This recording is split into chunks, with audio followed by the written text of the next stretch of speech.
Selamat malam, Bapak, Ibu, Saudara sekalian, anggota KPW, baik yang ada di Batu Bulan maupun yang ada di Sidakarya, dan juga yang berada di Pancasari. Ya, pada malam hari ini kita sama-sama belajar untuk kebenaran firman Tuhan. Dan sebelum kita memulai persekutuan pada malam hari ini, kita akan masuk terlebih dahulu di dalam doa. Mari kita berdoa. Allah Bapa yang bertata dalam kerajaan surga, terima kasih Tuhan atas malam yang indah ini, di mana Engkau memberikan kami waktu untuk kembali bersama-sama belajar akan kebenaran firman-Mu. Biarlah segala sesuatunya Engkau yang mengendalikan, dan kami menyerahkan khususnya jam pemberitaan firman-Mu ini, biar Engkau yang berkarya, Engkau yang mengendalikan ya Tuhan. Kiranya Roh Kudus-Mu boleh menuntun kami sekalian, sehingga kami boleh dapat mengerti akan pesan yang ingin Tuhan sampaikan. Akhirnya kami menyerahkan jam pemberitaan ini Tuhan, hanya di dalam nama anak-Mu yang tunggal, Tuhan kami Yesus Kristus. Amin. Ya, baik, kita akan coba belajar dari apa yang Rasul Paulus lakukan terhadap jemaat di Tesalonika. Ya. Renungan pada malam hari ini saya berikan judul yaitu ciri daripada jemaat Kristus di dalam 1 Tesalonika 2 ayat yang ke-19 sampai yang ke-20. Oke, saya akan bacakan bagi Bapak Ibu Saudara-saudari sekalian. Ya. Dikatakan di sana, sebab siapakah pengharapan kami, atau sukacita kami, atau mahkota kemegahan kami di hadapan Yesus, Tuhan kita, pada waktu kedatangannya. Nah, di sini dikatakan atau ditekankan oleh Rasul Paulus, kalau bukan kamu, sungguh kamulah kemuliaan kami dan sukacita kami. Ya, kalau kita melihat ayat ini, ya jelas sekali ini suatu ungkapan daripada Rasul Paulus terhadap apa yang telah terjadi atau yang telah dilakukan oleh jemaat mula-mula di Tesalonika tersebut. Ya, Rasul Paulus menekankan kembali bahwa setiap pribadi yang ada di dalam jemaat tersebut ya, itu merupakan suatu hal yang dia banggakan di hadapan Kristus pada saat kedatangannya nanti yang kedua kali. Nah, mengapa Rasul Paulus sampai demikian ya kekehnya atau bersukacitanya ya menyampaikan bahwa jemaat tersebut diharapkan oleh Rasul Paulus itu penuh pengharapan, dan itu menjadi pengharapan daripada Rasul Paulus dan rekan-rekan sekerjanya, dan juga menjadi sukacita dia ya yang nanti akan dia sampaikan pada saat kedatangan Tuhan kita yang kedua kali. Ya, di sini ada beberapa hal yang mendorong Rasul Paulus sampai mengungkapkan hal demikian ya, di mana dikatakan sungguh kamulah kemuliaan kami dan sukacita kami. Ada sesuatu yang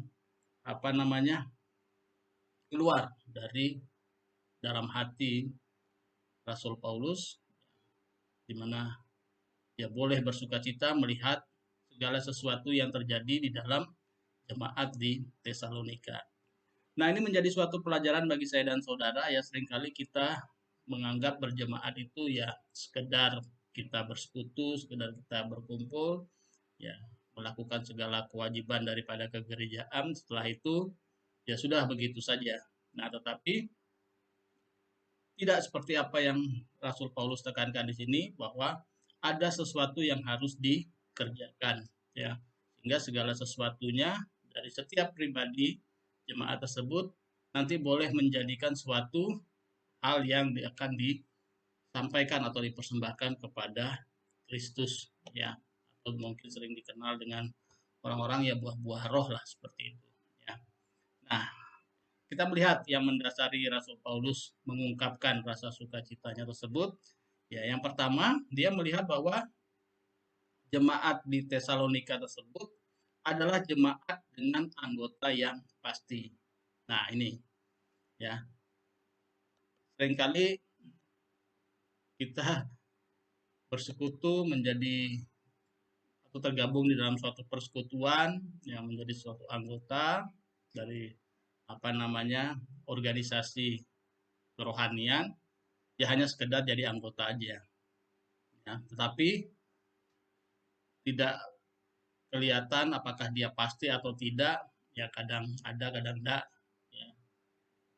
Kadang bersekutu kadang tidak, ya. Jadi segala sesuatu semaunya sendiri, ya. Kadang juga yang diinginkan atau yang diharapkan hanya hak sebagai suatu anggota dari persekutuan atau suatu organisasi kerohanian. Ya, banyak kita melihat hal seperti itu. Tetapi di dalam kekristenan, ya, selain daripada hak saya dan saudara untuk beribadah, juga ada kewajiban-kewajiban yang harus kita jalani, ya. Ya, nanti kita bisa lihat tugas atau tanggung jawab apa yang harus kita lakukan sebagai jemaat. Nah, kita bisa melihat di dalam Efesus 4 ayat yang ke-25, ya, dikatakan di sana, karena itu buanglah dusta dan berkatalah benar seorang kepada yang lain, karena kita adalah sesama anggota. Nah, jadi jelas sekali di sini bahwa apabila kita atau Rasul Paulus menekankan bahwa kita ini adalah sesama anggota di dalam suatu persekutuan. Oleh karena itu, lakukanlah segala sesuatu yang benar menurut kebenaran firman Tuhan. Jangan segala sesuatunya didasari oleh dusta satu dengan yang lainnya. Ya, kalau sudah misalkan satu dengan lainnya sudah saling dusta, ya persekutuan tidak akan sehat, ya. Nah, tetapi Rasul Paulus menekankan sini karena kita sesama anggota, oleh karena itu dengan satu anggota dengan anggota yang lain itu harus selalu menegakkan kebenaran daripada firman Tuhan, ya. Nah, oleh karena itu di gereja kita apalagi memakai slogan keluarga besar, ya. Nah, jadi tidaknya di dalam keluarga besar tersebut, ya, kita harus selalu melakukan segala sesuatu menurut kebenaran daripada Tuhan, ya. Tidak memakai pemikiran atau segala sesuatu keinginan daripada saya dan saudara sendiri. Nah, di Roma 12 ayat yang keempat sampai yang kelima dikatakan, sebab sama seperti pada satu tubuh kita mempunyai banyak anggota, ya. Tetapi tidak semua anggota itu mempunyai tugas yang sama. Demikian juga kita. Walaupun banyak adalah satu tubuh di dalam Kristus, tetapi kita masing-masing adalah anggota yang seorang terhadap yang lain. Ya, jadi setiap jemaat itu memiliki suatu walaupun kita banyak ya, kita merupakan satu anggota dari tubuh Kristus. Nah, tetapi tidak semua anggota mempunyai tugas yang sama. Ada yang memang tugasnya memiliki talenta untuk menyampaikan firman, menasehati, menegur, ya. Ada juga yang melakukan hal-hal yang kelihatannya sepele tetapi itu sangat membantu ya di dalam persekutuan, ya di dalam keakraban atau rukunan daripada masing-masing anggota atau keluarga besar tersebut. Ya, saya ambil contoh, misalkan di dalam setiap ibadah tentu ada yang sebagai penerima tamu. Ya, nah kadang-kadang orang menganggap remeh penerima tamu itu seolah-olah sesuatu yang tidak tidak terlalu wah gitu ya.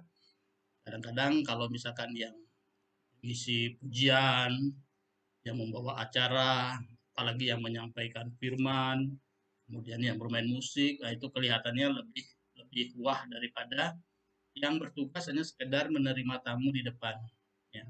Nah, tetapi sebenarnya itu adalah tugas yang sudah ditetapkan atau sudah diberikan oleh Tuhan bagi saya dan saudara di dalam menjalin suatu kebersamaan di dalam setiap ibadah atau persekutuan.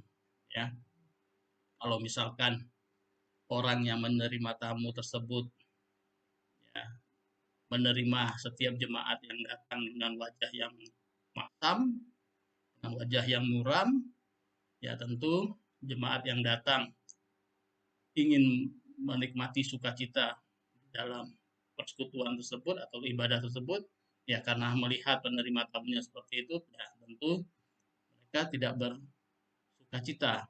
Ya. Nah, tetapi apabila penerima tamu tersebut dengan senyum, dengan ramah menyambut setiap tamu, ya mungkin orang yang dari rumah memiliki beban atau memiliki kejengkelan atau hati yang tidak sukacita, setelah bertemu saudara, yang melihat keramahan, melihat segala ketulusan saudara di dalam menyambut dia, ya membuat dia sukacita sehingga dia melakukan uh, atau menjalankan ibadah yang berlangsung ya dengan hati yang penuh sukacita karena penyambutan saudara. Ya jadi itu suatu contoh ya sehingga tidak ada tugas ini tugasnya lebih penting, ini tidak, bukan lebih itu ya. Karena di sana dikatakan bahwa setiap anggota tubuh mempunyai tugas yang sama sebenarnya yaitu untuk kemuliaan daripada nama Tuhan, ya untuk kelancaran daripada pekerjaan Tuhan. Nah, ini yang harus kita pegang dan ini dilihat oleh Rasul Paulus di dalam kehidupan daripada jemaat di Tesalonika tersebut, ya. Nah, kemudian alasan yang kedua atau hal yang kedua yang membuat Rasul Paulus bersukacita melihat perkembangan atau pertumbuhan jemaat di Tesalonika tersebut, ya kita lihat ya. Jemaat itu adalah jemaat yang bekerja. Nah, jemaat yang bekerja. 1 Tesalonika ayat yang ketiga, saya bacakan bagi saudara, katakan di sana, sebab kami selalu mengingat pekerjaan imanmu. Ya, jadi iman tanpa uh, suatu yang dilakukan, ya itu adalah kosong. Ya. Nah, tetapi dengan iman kita melakukan segala sesuatu pelayanan saya dan saudara ya, berdasarkan daripada iman. Ya, nah, itu yang dilihat oleh Rasul Paulus di dalam jemaat di Tesalonika tersebut. Ya, selain pekerjaan imanmu, usaha kasihmu, ya, dan ketekunan pengharapanmu kepada Tuhan kita Yesus Kristus di hadapan Allah dan Bapa kita. Nah, ini segala sesuatu yang dilihat oleh Rasul Paulus bahwa ada suatu pertumbuhan, ada suatu peningkatan dari kerohanian jemaat Tesalonika tersebut karena mereka mau bekerja, ya. Mereka mau melakukan pekerjaan imannya. Mereka mau melakukan hmm, menyampaikan kasih Kristus melalui segala apa yang mereka dapatkan dan mereka bertekun ya di dalam pengharapannya kepada Tuhan. Nah, Ini yang membuat Rasul Paulus merasa bersukacita, dan inilah poin yang uh, baik bagi pertumbuhan daripada kerohanian jemaat ya di Tesalonika tersebut. Nah, kemudian di Tesalonika 2 ayat yang ke-14 dikatakan, sebab kamu saudara-saudara telah menjadi penurut jemaat-jemaat Allah di Yudea, jemaat-jemaat dalam Kristus Yesus, karena kamu juga telah menderita dari teman-teman sebangsamu segala sesuatu yang mereka derita dari orang-orang Yahudi. Ya, memang jemaat mula-mula atau jemaat di Tesalonika ini juga tidak selalu segala sesuatunya yang mereka lakukan di dalam pelayanan mereka itu berjalan mulus, ya. Banyak juga suatu penderitaan-penderitaan yang mereka rasakan, dan apa yang mereka rasakan tersebut, tekanan maupun penderitaan tersebut juga sama juga terjadi pada orang-orang kudus pada waktu itu. Ya, oleh karena itu, di dalam pertumbuhan iman, di dalam usaha kasih kita, di dalam pengharapan kita kepada Tuhan, ini yang menguatkan saya dan saudara, bahwa di dalam mengikut Kristus itu tidak ada segala sesuatunya berjalan dengan lancar, kemudian berjalan dengan sesuai keinginan kita, ya, berjalan dalam kondisi baik-baik saja. Ya, setiap pengikut daripada Kristus itu harus siap untuk menderita, ya. Macam-macam penderitaan tersebut, ya. Bisa saja Anda dilecehkan, ya, bukan langsung penderitaan menjurus kepada segala suatu penyiksaan fisik, ya, tetapi seringkali juga kita mendapatkan suatu penghinaan, suatu tekanan, ya, segala sesuatu yang mengucilkan saya dan saudara, ya, yang meremehkan saya dan saudara, yang tidak mempercayai apa yang saya dan saudara sampaikan, ya, tentang apa namanya kebenaran firman Tuhan di dalam pelayanan kita, yaitu merupakan suatu penderitaan, ya, dan juga penderitaan-penderitaan yang lain, ya, yang selalu harus kita hadapi dan kita terima, ya, di mana jemaat di Tesalonika tersebut tidak merasa bahwa mengapa saya mengikut Kristus kok saya menderita sedangkan orang pengikut-pengikut yang lain tidak. Ya, tidak seperti itu. Mereka tetap bekerja, tetap menjalani segala sesuatu seperti yang dikatakan tersebut dengan penderitaan yang memang harus mereka jalani. Karena mereka juga mengakui atau meyakini bahwa setiap orang-orang kudus yang mengikuti Kristus pasti akan mengalami penderitaan. Ya, karena dunia ini tidak bisa menerima kebenaran daripada Tuhan kita. Karena itu, setiap orang Kristen pasti akan mengalami suatu tekanan, suatu penderitaan. Nah, ini yang seringkali dihindari oleh orang-orang Kristen saat ini. Mereka maunya segala sesuatunya berjalan lancar, ya. Nah, tetapi melalui penderitaan tersebut sebenarnya Tuhan mengizinkan saya dan saudara menjalani hal tersebut sehingga kita boleh menyadari bahwa kita tidak memiliki kemampuan atau kekuatan apa-apa selain kita bergantung kepada Dia. Melalui suatu penderitaan, melalui suatu tekanan tersebut, iman percaya saya dan saudara, kerohanian saya dan saudara semakin diasah dan semakin bertumbuh di dalam Tuhan. Nah, inilah yang dilihat oleh Rasul Paulus di mana jemaat di Tesalonika tersebut tidak hanya melihat segala sesuatu yang dia lakukan pada saat dia bersuka cita, ya, atau dalam keadaan normal, tapi di dalam suatu kondisi atau keadaan yang menderita, mereka juga tetap, ya, bekerja untuk pelayanan di dalam mengabarkan Injil Kristus. Nah, inilah ciri daripada jemaat Kristus, ya. Nah, kemudian yang ketiga dikatakan di sini bahwa yang membuat Rasul Paulus bersuka cita dan mengucap syukur atas jemaat di Tesalonika tersebut, jemaat ini adalah jemaat yang telah bertobat, ya. Nah, ini seringkali nanti menjadi, oh ini kan Injil atau surat yang disampaikan kepada orang-orang kudus, ya kan? Kok ada mereka yang bertobat atau yang belum bertobat ya? Ya memang kita bisa melihat di dalam kehidupan saya dan saudara sehari-hari, ya kita bukan menghakimi, tapi seperti pemberitaan firman Tuhan disampaikan bahwa lalang dan gandum itu hidup bertumbuh bersama-sama, ya. Kemudian juga pada ayat yang mengatakan bahwa uh, orang-orang sering mengatakan, mengapa aku tidak kenal pada engkau, Yesus mengatakan demikian. Mengapa Tuhan, sedangkan saya sudah di dalam setiap kehidupan saya sudah memberitakan, selalu menyebut nama Tuhan, ya. Nah, banyak kita juga menemukan orang-orang, ya bisa jadi di dalam keluarga, di dalam persekutuan, di dalam anggota setiap persekutuan jemaat, ada orang-orang yang memang belum bertobat. Ya, ini tidak bisa kita pungkiri. Dan mereka nyaman di dalam persekutuan tersebut karena memiliki motivasi ataupun alasan-alasan tersendiri, ya. Nah, tetapi segala sesuatu itu bisa terjadi, ya.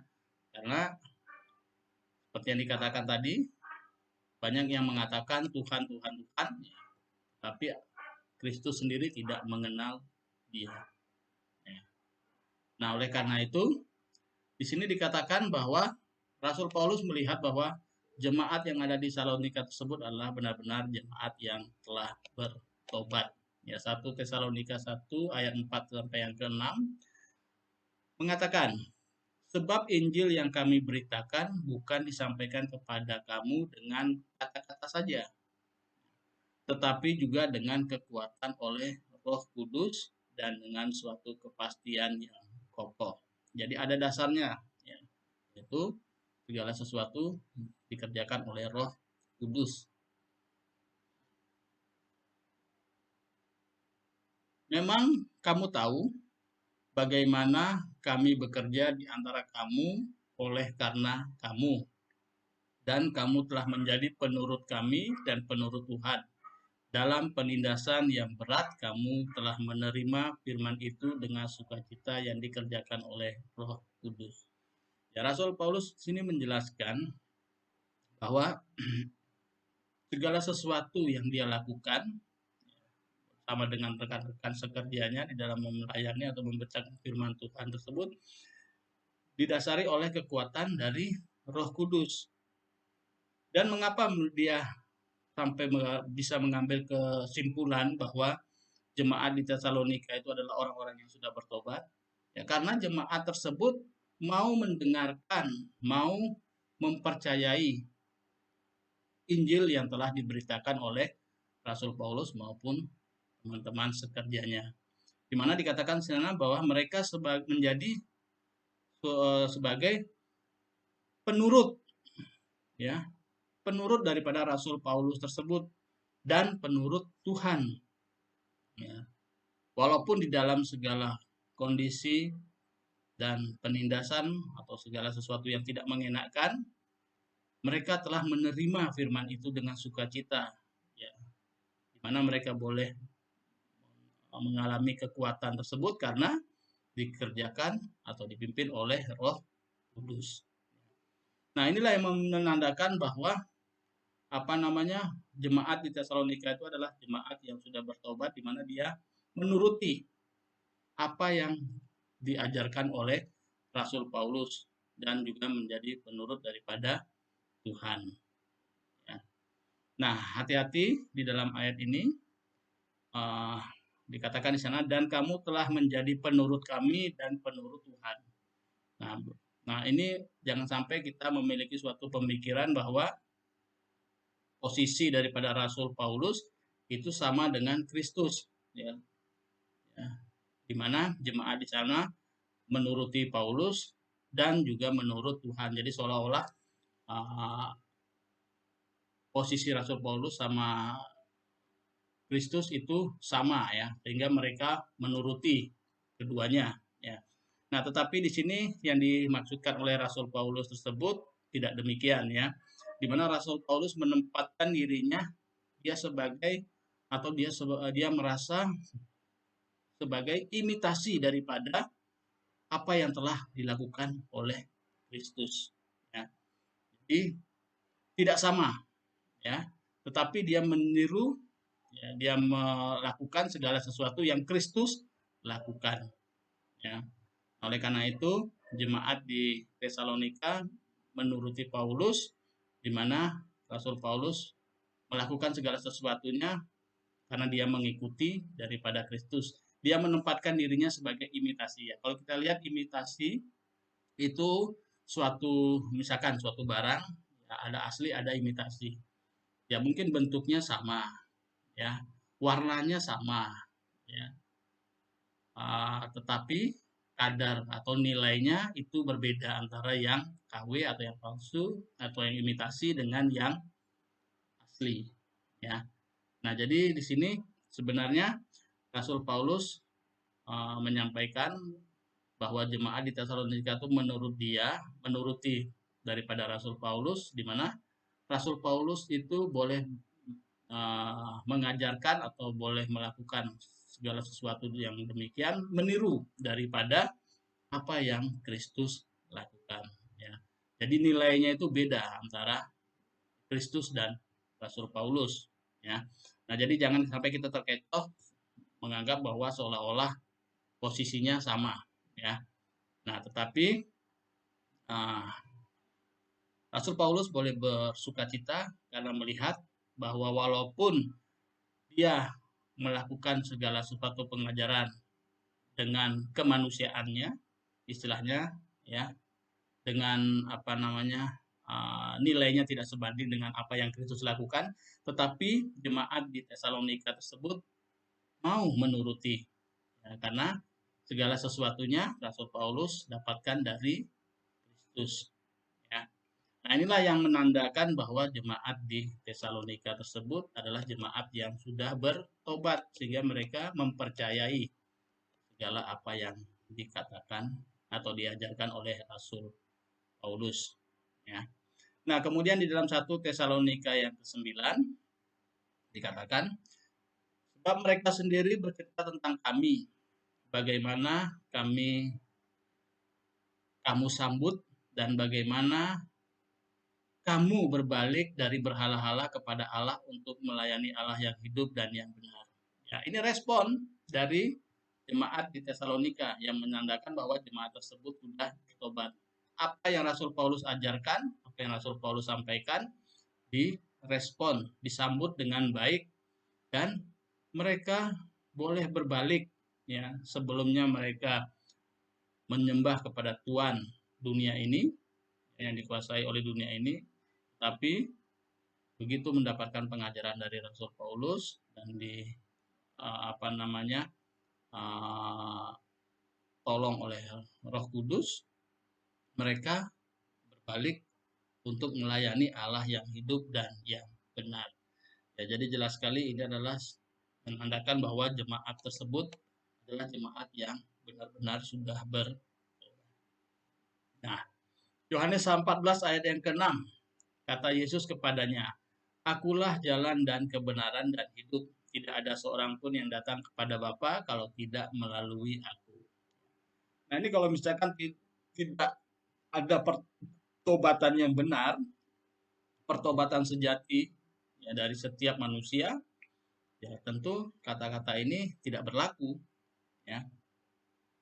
Banyak yang menyangsingkan dan yang tidak mempercayai bahwa Kristus adalah jalan kebenaran dan hidup.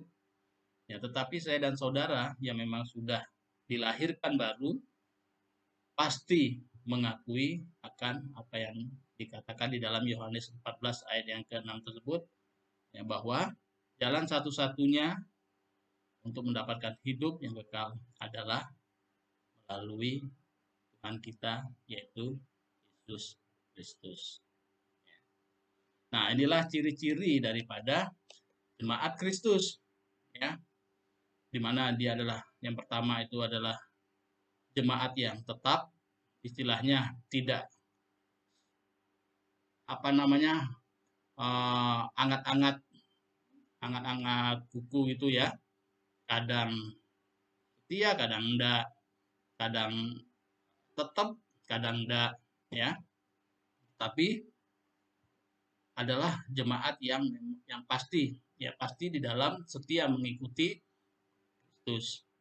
Yang kedua, yaitu yang dikatakan bahwa jemaat ini adalah jemaat yang uh, mau bekerja, ya, mau bekerja di dalam iman percayanya kepada Kristus dengan segala risiko yang harus dihadapi, ya.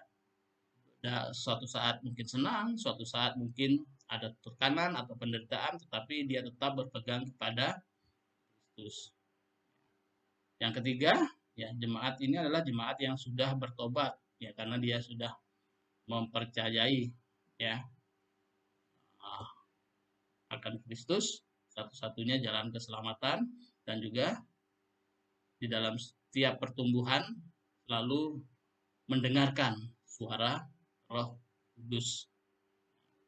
Nah, yang terakhir atau yang keempat, Paulus melihat di sini bahwa jemaat ini adalah jemaat yang menginjil, ya, jemaat yang memberitakan kebenaran firman Tuhan. 1 Tesalonika ayat 1 sama 1 Tesalonika 1 ayat yang ke-8 dikatakan, karena dari antara kamu firman Tuhan bergema, bukan hanya di Makedonia dan Akaya saja, tetapi di semua tempat telah tersiar kabar tentang imanmu kepada Allah. Sehingga kami tidak usah mengatakan apa-apa tentang hal itu. Ya, ini suatu ungkapan yang sangat dahsyat dari Rasul Paulus, sampai dia tidak bisa berkata apa-apa lagi karena melihat kegigihan daripada jemaat tersebut di dalam, ya, menyampaikan kebenaran firman Tuhan, di dalam menuruti pengajaran-pengajaran akan kebenaran yang telah disampaikan oleh Rasul Paulus tersebut, dan di mana Rasul Paulus boleh menyaksikan bahwa setiap mereka menjalankan pelayanan di dalam pemberitaan Injil, dan mereka selalu mendengarkan suara daripada Roh Kudus yang memimpin atau membimbing mereka. Sehingga segala sesuatu yang mereka lakukan di luar daripada pemikiran manusia, ya. Karena dikatakan di sana firman Tuhan bergema bukan hanya di Makedonia dan Akaya saja, tapi telah tersebar sampai kemana-mana tentang iman daripada jemaat di Tesalonika ini kepada Kristus. Ini suatu yang luar biasa, ya. Nah, oleh karena itu, bagi saya dan saudara dan juga jadi panitia PI, ya ini yang harus menjadi pegangan, ya, bagi saya dan saudara. Ya, ada tugas, ya. Jadi kita di dalam menjadi suatu anggota atau terdaftar di dalam suatu persekutuan atau organisasi kerohanian, ya bukan hanya terdaftar setelah itu yang penting saya ibadah sudah, itu hanya untuk diri kita sendiri. Tapi di sini dikatakan bahwa ada tugas juga, ya kita harus bekerja untuk pertumbuhan iman saya dan saudara. Kita juga harus memberikan kasih saya dan saudara kepada sesama anggota yang lain, ya mencerminkan kasih Kristus. Kita harus selalu berpegang kepada atau mempercayai pada Kristus dan mendengarkan suara Roh Kudus. Dan kita juga harus memiliki suatu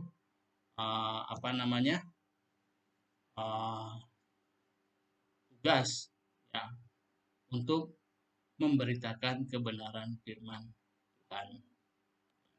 Jadi tidak pasif, tapi juga aktif, ya segala sesuatunya selalu berbicara tentang Tuhan. Lukas 14 ayat yang ke-23 mengatakan, lalu kata Tuhan itu kepada hambanya, pergilah ke semua jalan dan lintasan dan paksalah orang-orang yang ada di situ masuk karena rumahku harus penuh. Ya. Inilah menjadi tugas saya dan saudara sebagai pengikut-pengikut daripada Kristus, ya, bagi setiap anggota PI, ya, untuk selalu dalam segala aspek memberitakan kebenaran daripada firman Tuhan atau Injil Kristus.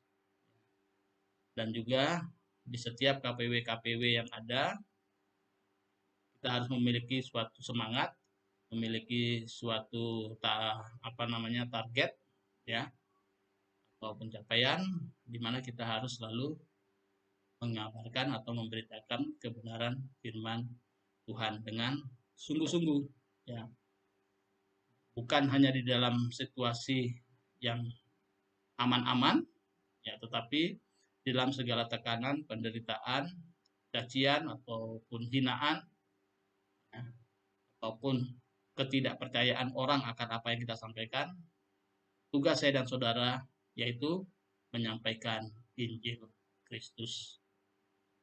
Ialah renungan singkat pada malam hari ini boleh menguatkan saya dan saudara ya, sehingga kita boleh menilik di dalam hati dan pikiran kita ya, sehingga kita boleh berubah untuk menjadi anggota tubuh Kristus seperti apa yang telah terjadi di jemaat di Tesalonika tersebut. Tuhan memberkati. Mari kita masuk dalam doa. Terima kasih Tuhan atas waktu yang Kau berikan, walaupun singkat pada malam hari ini, tapi kami sudah belajar akan pesan yang Engkau berikan, dan biarlah segala sesuatu Kau sempurnakan, dan biarlah Roh Kudus-Mu terus membimbing kami, sehingga firman-Mu boleh tertanam, tertancap di dalam hati dan pikiran kami, dan kami melakukan segala sesuatunya seturut dengan amanat agung yang daripada-Mu ya Bapa. Untuk itu kami mengucap syukur dan kami menyerahkan segala sesuatu dan kebenaran firman-Mu ini Tuhan, hanya di dalam nama anak-Mu yang tunggal, Tuhan kami Yesus Kristus. Amin.